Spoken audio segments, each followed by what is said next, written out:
नमस्कार दोस्तों, मैं डॉक्टर आशीष सिक्का आपका अपने चैनल होम्यो फील्ड में स्वागत करता हूं। दोस्तों, आज हम एक नया रूब्रिक डिस्कस करेंगे। रूब्रिक है grudge incline to have secret. Basically ये रूब्रिक जो है मर्फी रिपेट्री का है और इस रूब्रिक को दो शब्दों से मिलकर बना है। पहला है ग्रज, जिसका मतलब होता है मनमुटाव, दुर्भावना, यानी कि कोई व्यक्ति जब किसी के प्रति कोई भी अपने मन में अपमान या नाराजगी की वजह से कोई कड़वाहट को दबा कर रखता है और वो सामने उसको जाहिर नहीं करता, तो उसको हम ग्रज कहते हैं। सेकंड है इंक्लाइन टू हैव सीक्रेट, यानी कि चीज़ों को गुप्त रखने की आदत, यानी कि उसको राज रखने की आदत। तो कंबाइंडली इसका मतलब हुआ कि ऐसा व्यक्ति जो अपने मन के अंदर कोई भी कड़वाहट या नाराजगी को दबा कर रखता है, सामने वाले के को जाहिर नहीं करता, उसको हम grudge incline to have secret rubric के अंडर रखते हैं। ऐसे लोग आमतौर पर बहुत सीरियस होते हैं और इंट्रोवर्टेड होते हैं। वो बाहर से शांत दिखते हैं पर अंदर उनके मन में जो है वो कड़वाहट चलती रहती है, पर वो उसको लड़कर या चिल्लाकर सामने वाले के ऊपर जाहिर नहीं करते हैं। इस रूब्रिक को आप हेट्रेड और अनफॉरगिविंग से कंफ्यूज ना है, उसे हम डिफरेंशिएट कर लेते हैं। ये जो ग्रज है एक पैसिव फीलिंग है। इसमें आदमी मन ही मन में अपनी जो कड़वाहट है उसको रखता है और वो उसके मन के किसी कोने में एक ठंडी आग की तरह रहती है और वो धीरे धीरे सुलगती रहती है और वो उसको अपने मन में ही रखता है। सामने वाले के मतलब बाहर से शांत दिखेगा पर सामने वाले को शो नहीं करेगा। हेट्रेड क्या है? हेट्रेड एक एक्टिव फीलिंग है, ठीक है। वो उसको हाइड नहीं करता, वो जो है उसको जाहिर कर देता है। हेट्रेड में एक तरह का रिपल्शन होता है, जिससे आपको नफरत होगी, आप ऑटोमेटिक उससे जो है वो दूरी बना लेते हैं या दूरी बन जाती है। आप उसको एक आंख जो है आप उसको देखना नहीं चाहते, वो हेट्रेड में होता है। जबकि ग्रज में ऐसा नहीं होता है। ग्रज वाला जो है वो आपके सामने रहेगा बट वो जो है वो बातों को मन में रहेगा, रखेगा, जाहिर नहीं करेगा। अब जो अनफॉरगिविंग है उसमें क्या होता है?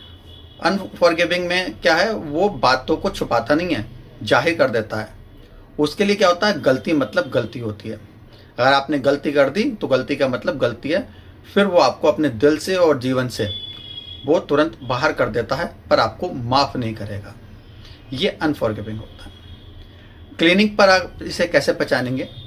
एक पेशेंट आके बोलता कि डॉक्टर साहब, मैं किसी से बहस नहीं करता, कोई मुझसे कुछ कहता है ना तो बात, अगर कोई मेरा अपमान कर देगा तो मैं क्या करूँगा, बात मन में रख लूँगा और मैं वो जाहिर नहीं करता, बस मैं उससे मन से दूर हो जाता हूँ।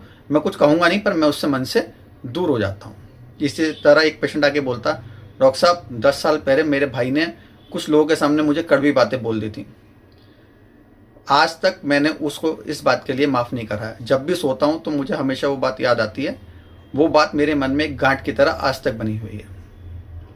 तो ये कुछ एग्जाम्पल हैं, आपको बहुत सारे एग्जाम्पल अपने अपने तरीके से मिल सकते हैं। अब इसमें हम मेडिसिन की बात करते हैं तो उसके अंदर मर्फी रिपेट्री में 3 रेमेडी दे रखी हैं। सबसे पहले रेमेडी है लेकेसिस। लेकेसिस वैसे तो बहुत लोकेशियस होता है, लेकिन ग्रज में वो अपनी बात इसलिए छिपा कर रखता है कि उसे लगता है कि अगर उसने अपनी बात सबके सामने जाहिर कर दी तो लोग उसका फ़ायदा उठाएंगे। तो इसलिए ग्रज को जो है वो एक हथियार की तरह छिपा कर रखता है और सही समय पे आने पर वो जो है उसको वार करता है। तो ये लेकेसिस जो है ग्रज में ऐसे पड़ा हुआ है। सेकंड रेमेडी है नेटम्यूर। नेटम्यूर ग्रज में अपनी बातें सीक्रेट इसलिए रखता है क्योंकि वो इमोशनल हर्ट की वजह से हो। नेटम्यूर वैसे बहुत डिग्निफाइड और सेंसिटिव होता है। उसे लगता है कि अगर उसने अपनी बातें जाहिर कर दी तो वो सबके सामने बेचारा बन जाएगा और लोग उसको कंसोल करेंगे, और उसे कंसोलेशन नहीं चाहिए क्योंकि कंसोलेशन उसको एग्रेवेट करती है, उसे नफरत है कंसोलेशन से। इसलिए वो बातें अपनी जो है ग्रज में रखता है, सीक्रेट रखता है, ताकि वो किसी के सामने जाहिर ना करे। लास्ट रेमेडी है इसके अंदर जिंकम मैट। जिंकम मैट मेंटली इतना एग्जॉस्ट हो जाता है, उसके अंदर इतनी एनर्जी नहीं रहती कि वो अपनी नाराजगी किसी से जाहिर कर सके। तो वो अपनी कड़वाहट इसलिए जाहिर नहीं करता कि उसके अंदर इतनी एनर्जी नहीं है कि वो किसी मेंटल कॉन्फ्लिक्ट में उलझ सके। और वो इस कदर तक जो है वो अपनी जो है इसे अपने ग्रज को इतना दबा लेता है, इतना हाइड कर लेता है कि वो उसके जो है वो मेंटल स्टेट पर उसकी जो है अफेक्ट करने लगती है उसकी वजह से उसको रेस्टलेसनेस और ट्रेमलिंग तक डेवलप हो जाती है। उम्मीद करता हूँ कि ये मेरा वीडियो आपको पसंद आया होगा। मेरा वीडियो पसंद आए तो उसको लाइक करें, शेयर करें और चैनल को सब्सक्राइब करें। Thank you.